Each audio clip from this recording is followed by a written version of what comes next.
When I was in my late teens and early 20s, for a lot of people, the idea of setting up a business was daunting. It was daunting for the fact of the risk involved, but it was also daunting because setting up a business, in most types of business, took an awful lot of effort, time, skill, and money.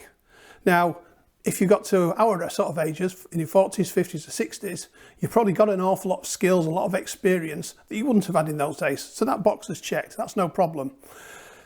But the other thing, the massive change that's happened over the decades is the accessibility to starting up a business. And I'm not just talking about the fact that we've got the internet. People see the internet as this nebulous thing and it's like, well, you can do that because of. But there's a bit more to it than that. The internet is the way of getting yourself out there, getting the message out there, and it's also a way of doing business. But some of the more traditional businesses of the past and industries that had such a high benchmark to get into, a high level we had to get to in terms of money and equipment, space, all these sorts of things, was immense, but it's not there anymore. And in this video, I'm going to discuss 10 different industries you can get into today for very little money. In many cases, you probably already have what you need to do these businesses, or at least to start off with. And I'm going to give you a very real example of one I've got experience of, which when I started looking into this few years ago, I couldn't believe the change that's happened. So the one I want to discuss first and foremost is I was involved in the t-shirt industry. When I used to do, I set up a business in the late 1980s where I was importing t-shirts from America. When a band finished a tour, I would buy up the excess that was left over and I would ship it across here, and then I would sell it mail order through a magazine called Kerrang! Now, I was into rock music, I was a rock musician, and I knew the up and coming bands. I went to see Bon Jovi, I can't remember what year it was. They were touring with Kiss in Leeds. Nobody had ever heard of them in this country. The album was on import, but me and my friend went to that show, not to see Kiss, but to see Bon Jovi. So I knew what was going on. I knew what the market was, what was happening. Could see it before the trends happening before they became big. So I was importing these tea. I had the idea. I was working in an Italian restaurant as a pizza and pasta chef at the time. And I just thought, I'd like some tour t-shirts, but ones with American dates on the back and different designs and stuff like that. And I thought, well, if I like that, if I want that, then surely other people must do. And do you know what? I was right. I started off with a little lineage advert in the Kerrang! That cost me about £4 or £5 at the time. Just no pictures or anything, just a line, just a classified ad. And I got all these orders pouring in for these. I think I was charging, it was about £16 a time at the time for these. It was a Vinnie Vincent Invasion, like the raglan 3/4 length sleeve baseball shirts. Spoiler alert, they never actually arrived. I never actually got them. They never actually physically appeared. And I had to refund all the money. But it set me up in the business because I realised the demand was there. So I was doing this, and eventually I was doing quite well. I was doing very well at some points. And I was building up relationships with companies in America.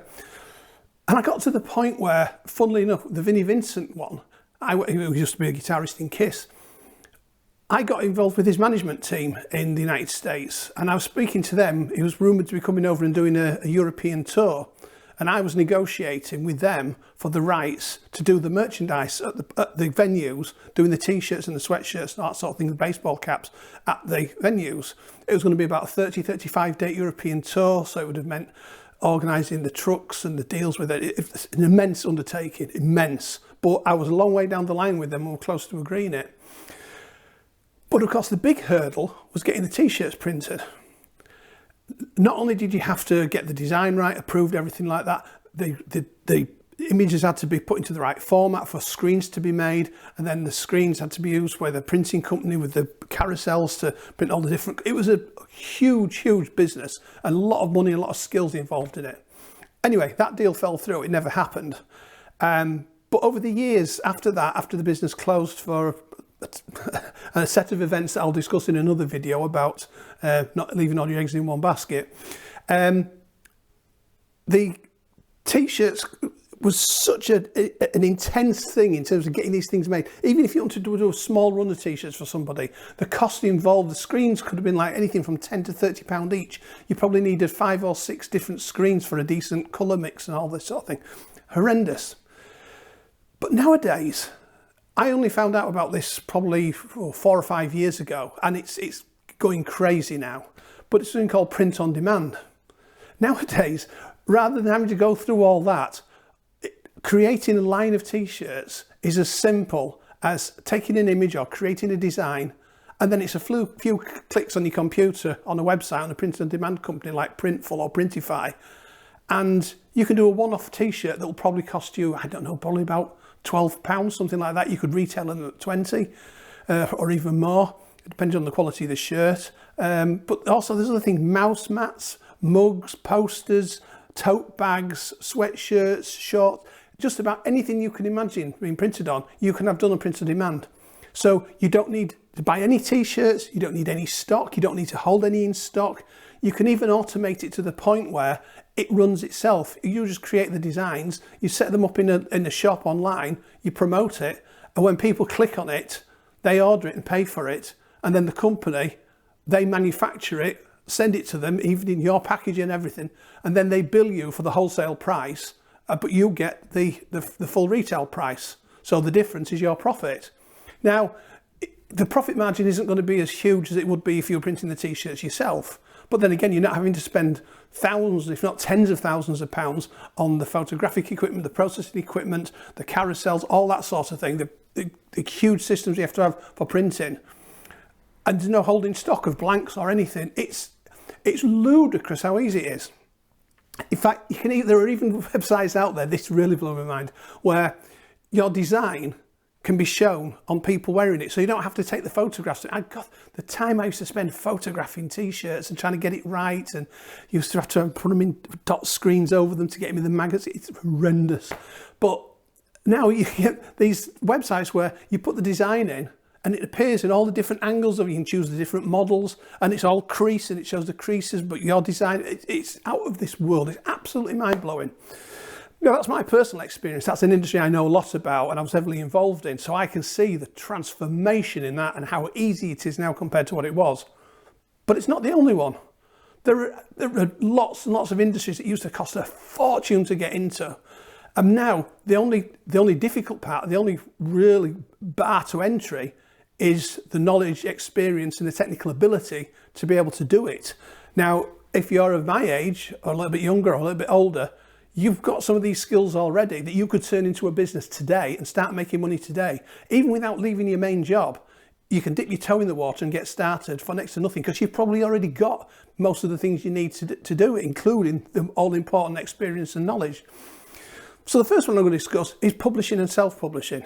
Lots of people dream of writing a book, but you've heard all the stories like J.K. Rowling, how she got rejected by everybody so many times and then becomes the biggest selling author on the planet and a long way towards being a billionaire.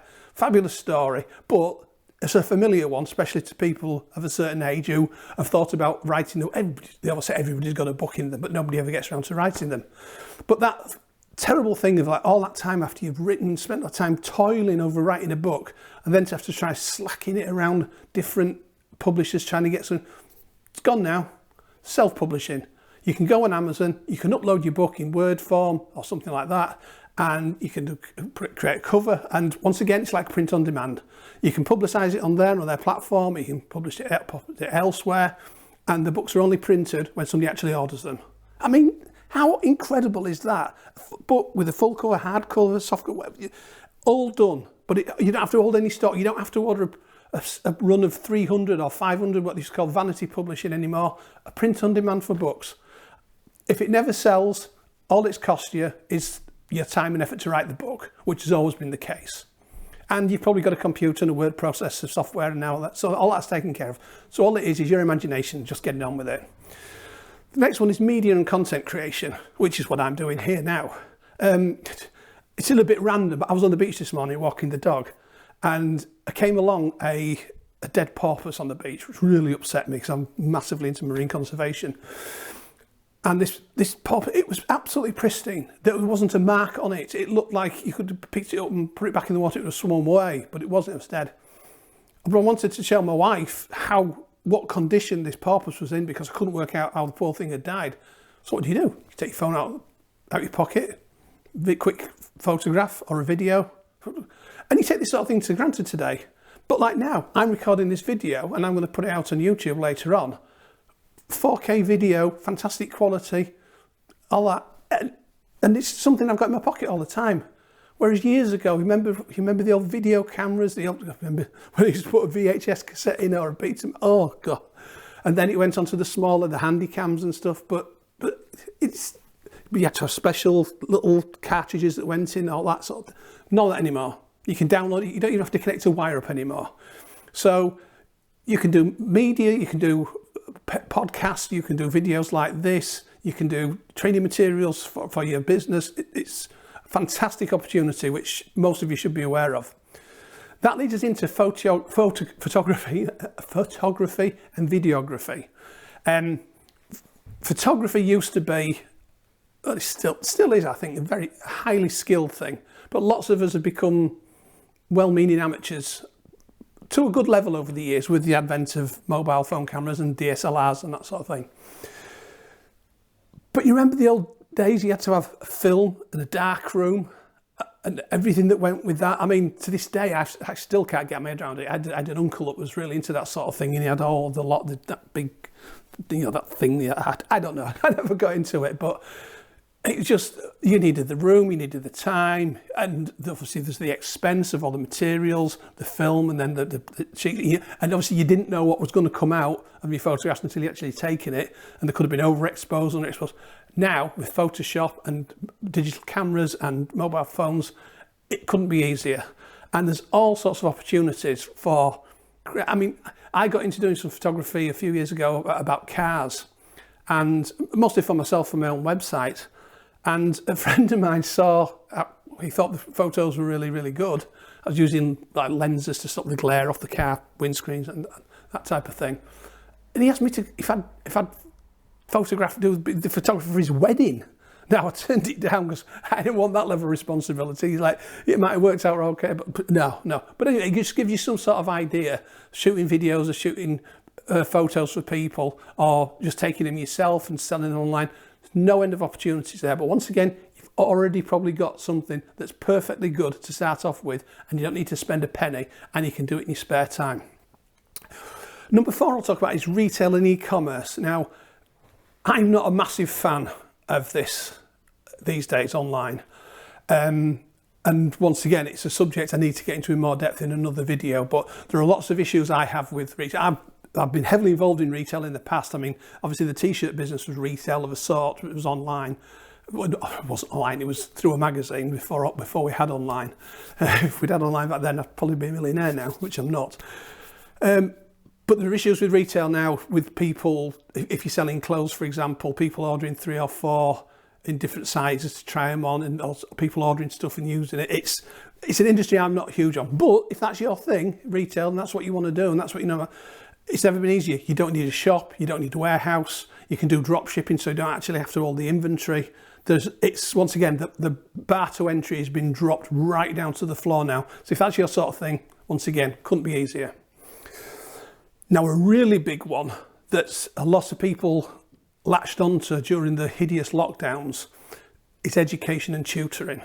Now, in the UK especially, with the 20% VAT that's going on private school fees, there's possibly going to be even more opportunity now where parents are going to want to get extra tuition for their kids. But it doesn't just mean like for school-aged children. There's all sorts of other opportunities for teaching the skills that you already have, the subject you know about, to other people. Once again, online. You don't have to leave your house.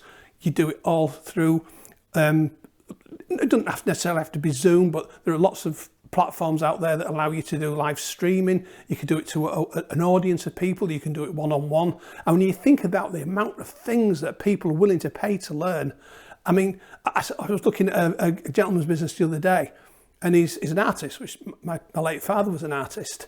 And he found, I mean, his stuff was really, really good. I was really impressed with this guy online. But he found he wasn't making enough money. It took him so long to produce one of these wonderful paintings, which I'm well aware of how long that can take. But the amount of money he could get for them didn't justify the time he had to spend. So what did he do?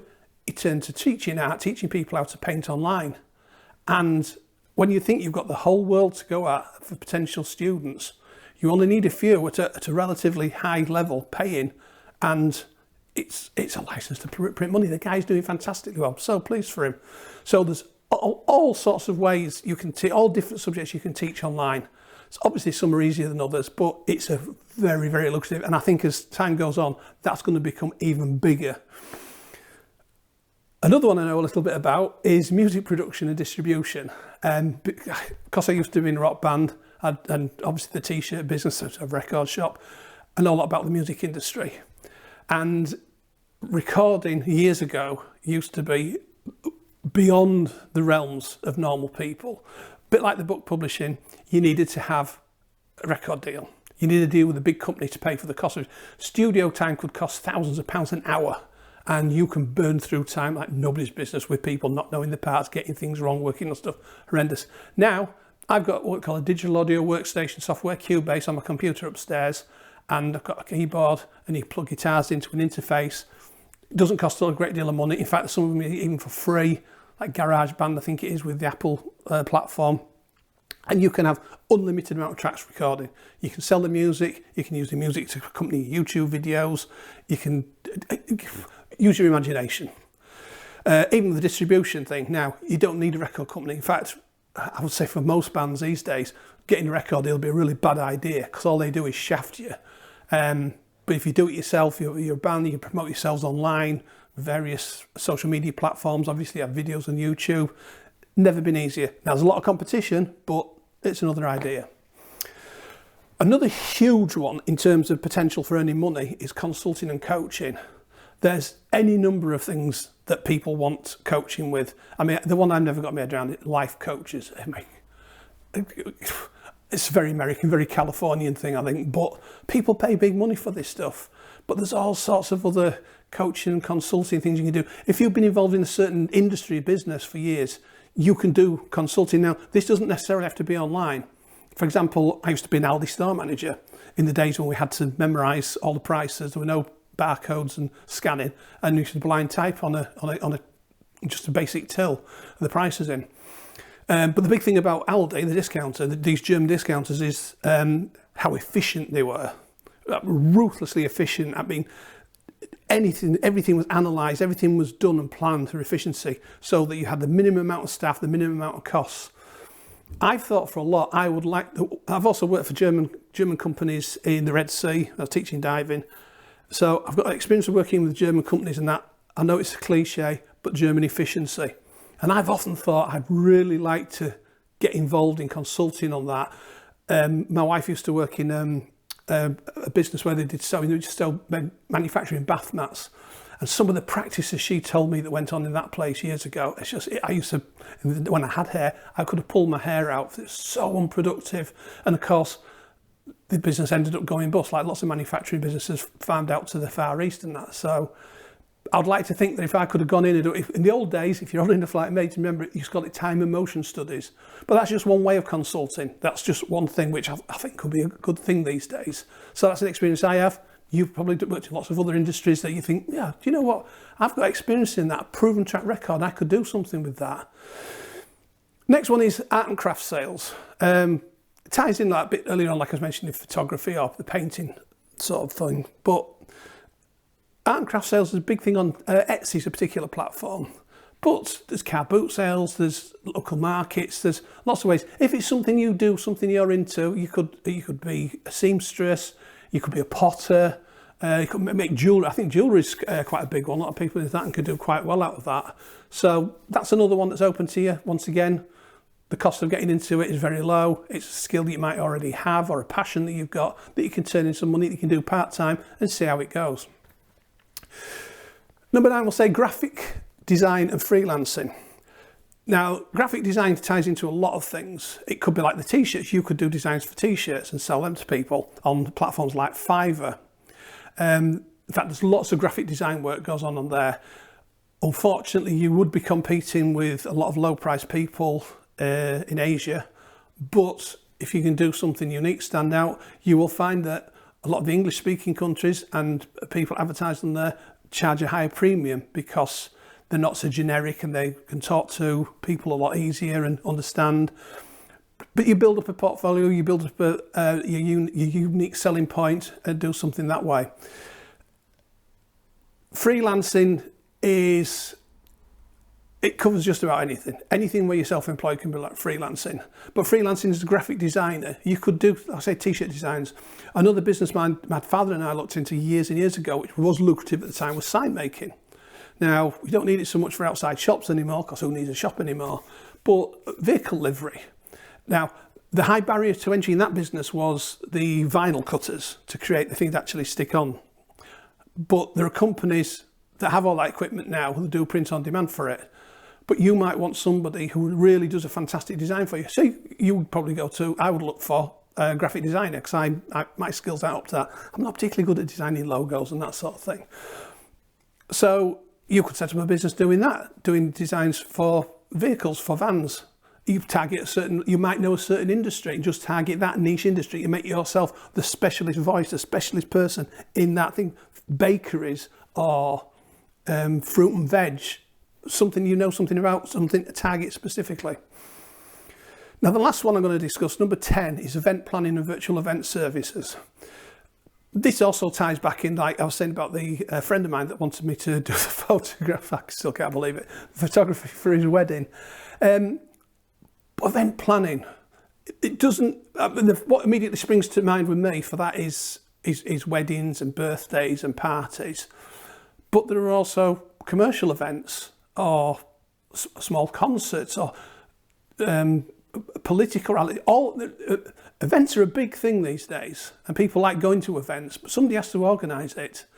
And even in the virtual world, you might have a company or companies out there that want to be able to hold a regular meeting in a certain format, but they need to be able to present things. They might not have the relevant skills. You could offer your services as a business that comes in and says, right, what do you want to do? Oh, we want to have a meeting every month with 20 people, but we want the person doing the meeting to be able to present these slides and everybody sees it, and there can be a queuing system so people can put comments in, and it's endless, the opportunities that there are there. Because the theme that runs through a lot of what I try to put across to people is that it's probably bad to say that people are lazy, but it's a good thing for people like us today that people are prepared to pay money for people to do stuff for them.